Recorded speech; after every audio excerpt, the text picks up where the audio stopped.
All right, guys, Honey Jefe here. It's May the 10th, 2026. It's Sunday. It's about 3:30. I'm just now getting out here after Mother's Day celebration with my family. So 67 to 84 degrees. Supposed to be thunderstorms today. And so I'm just trying to hurry up and get as much of this done as I can, which is what I'm talking about is making splits with the queens. Looks like these bees are still very interested in the top bar hive.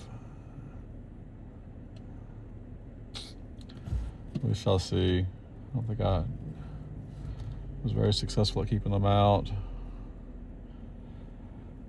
I'm going to the queen bank, which is the tallest hive right there. It's kind of behind that T-post, but I've probably got about 15 queens in there. I need to take about, I got two right here with me, next to me, from yesterday. They will be going into a split today over there at the Savannah Apiary. This is the Pasture Apiary. I've got 6 more hives over there that I need to make splits out of, so I'm gonna grab 4 from over here. That's all I plan on doing today.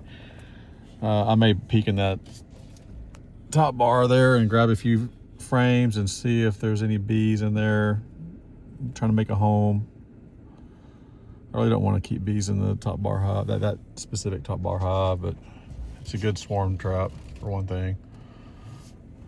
Let's see how these guys are looking. Not looking bad, not looking bad.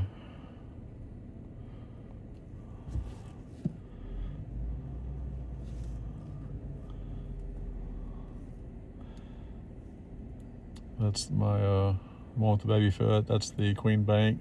She's in the 3rd deep. That deep came from that abscon right there.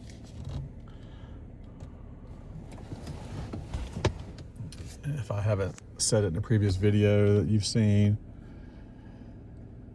I've got a frame full of queens. It's probably got about 15 queens on there.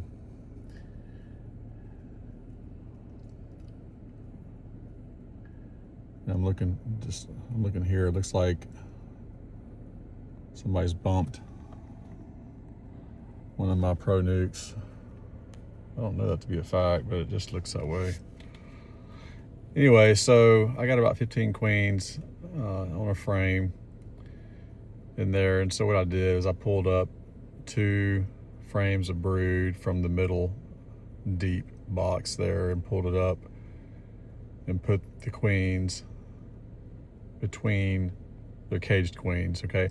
So they're between the frames of brood. That way the bees will come up and they'll pay attention to the queens in there. At least they'll keep them warm.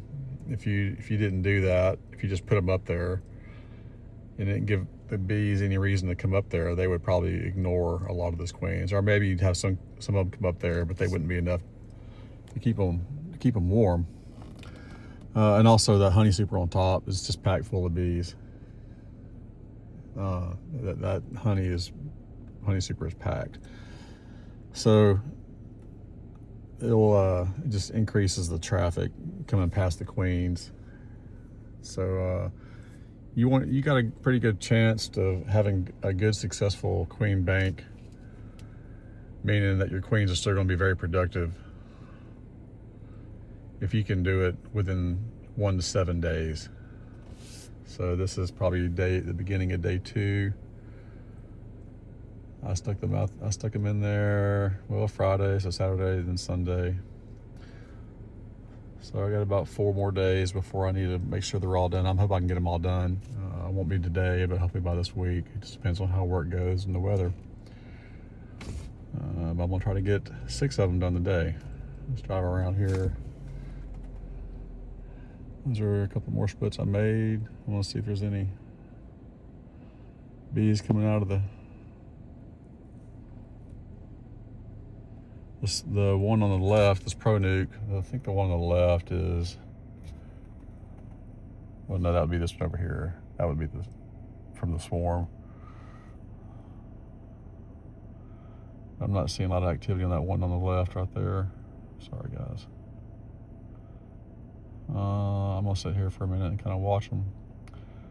I'll peek in there and see if you got to come back and check them in, at least 3 days and see if the queen has been let out. So it's been a few days. Let's drive around here. Got a little bit of rain coming. Every time it rains, I'm a little excited that my cement posts are getting a little bit more water added to it. It's not the best way to do it, but it does work. Let's see how we're doing here. Zoom out. Need to add some dirt to that.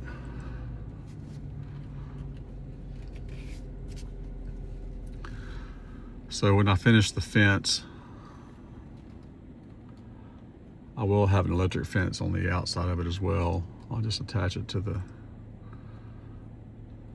fence and give those cows a deterrent, because cows will lean up against it.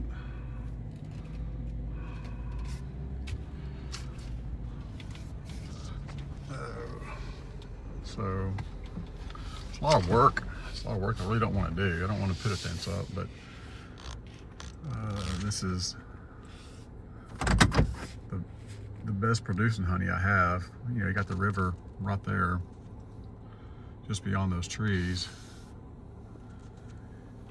And that provides a huge variety of plants for these bees. They got great sources of pollen.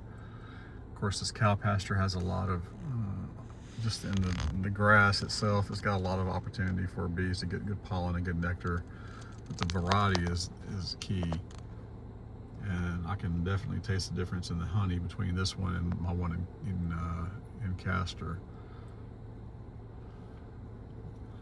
The one in Castor is it's just timber company out there, and it's just a bunch of pine trees. It's mostly pine trees, not very many. I mean, there's variety, but compared to this, it's hard to compare it like this and like the swamps in South Louisiana and the Mississippi River. Those, variety is just huge out there, and so bees really thrive well on there. There's always going to be something producing nectar and pollen at some point. Anyway, guys, thanks for watching. I'm going to get my stuff together, and I will be making splits here in hopefully less than an hour. Thanks for watching. That's Honey Jefe. That's honey with a J, and that's a Jeff with one F between two E's. That means honey boss, and this is my office.